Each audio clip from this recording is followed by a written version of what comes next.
廖俊家醜還沒完，女密友託律師發函為證明這件事。記者黃思穎，台北報道廖俊3度中風家醜全被攤在陽光下。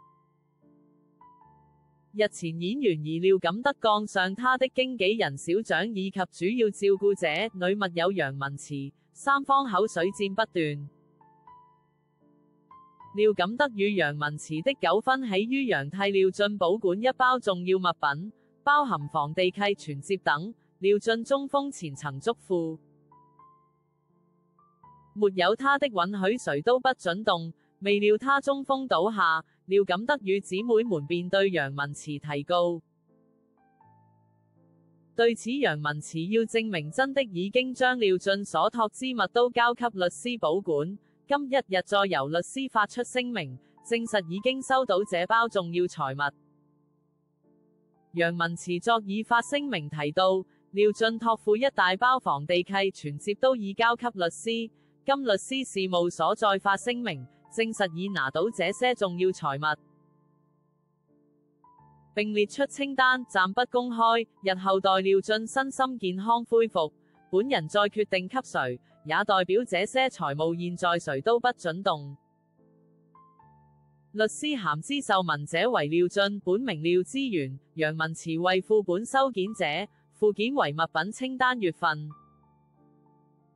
主旨為謹代本所當事人楊文慈女士函達，敬請台端於妥善安頓好後，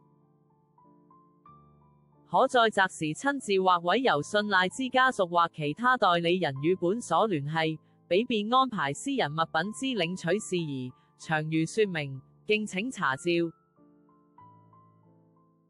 廖俊一倒下，掀起腥風血雨。據知廖俊有3個住處，有時住新竹山上的家，在那做粉絲團直播；有時住石門的家，需要就醫復健時，就會去楊文慈新店住處。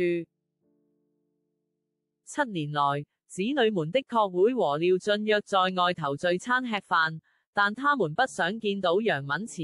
楊會先去附近咖啡廳等，由外傭扶着廖俊進餐廳，等廖家聚餐結束，楊再會合。但廖家人對楊文慈或廖俊的經紀人小蔣有諸多不滿，兒子廖錦德先是在廖俊中風當天槓上經紀人小蔣，到派出所報案，指控他不歸還手機，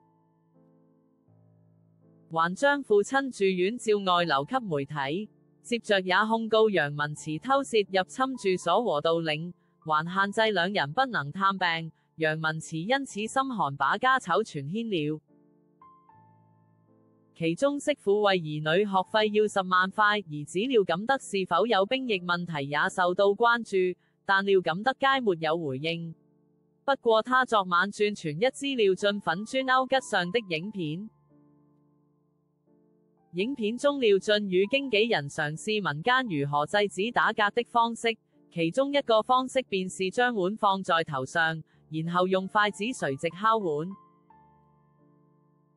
有網友提醒廖錦德，該影片是在廖俊3度中風前拍的，懷疑這之間是否有關聯。廖錦德無奈嘆：我也無心追究了，已經發生的事情也難以挽回。但明明說無心追究，還是把影片鋪出來。對此廖俊經紀人小蔣表示，影片是去年11月拍的，影片中是塑膠碗，敲頭也是做樣子，質疑對方發這有什麼意義。經過1天，廖錦德已經將影片刪除。